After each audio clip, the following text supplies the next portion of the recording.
আমাদের কণ্ঠনালী যারা চেপে ধরেছিল, আল্লাহ আমাদের কণ্ঠকে ছেড়ে দিয়েছেন। এখনো ষড়যন্ত্র থেমে নেই। আমাদের খ্রিস্ট প্রতিবেশী এই উগ্রপন্থী হিন্দু এই ভারতের কিছু উল্টাপাল্টা মানুষ আছে, এদের কারণে আমরা এখনো স্বস্তি শান্তি নিরাপত্তায় নেই। ওরা ষড়যন্ত্র চালাচ্ছে ও চলতে থাকবে। শক্ত হাতে মোকাবেলা করার জন্য কোরআনের কাছে আমাদের আসা দরকার। অমাং দাখালাহু কানা আমিনা।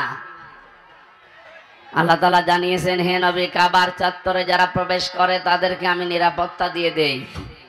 বাংলাদেশ তার কাবা শরীফ না, নাকি? কি কাবা শরীফ? কি ৬,০০০ কিলোমিটার দূরে আমরা আছি কাবা থেকে। সুতরাং এইটা যদি এখন আমরা শান্তি স্বস্তি নিরাপত্তা দিয়ে ঢেকে রাখতে চাই, কোরআনে কারিমের সূরা আনআমের ৮২ নম্বর আয়াতটা প্রতিফলন ঘটাতে হবে। আল্লাযীনা আমানু ওয়া লাম ইয়ালবিসু ঈমানাহুম বিযুলমিন উলাইকা লাহুমুল আমনু।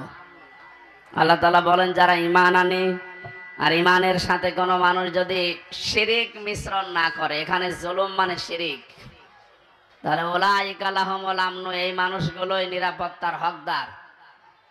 আমাদের এই জাতিকে মুশরিক বানানোর জন্য, শিরিক অবাধে প্রচলন করার জন্য ১৫.৫ বছরে বহু চেষ্টা হয়েছে।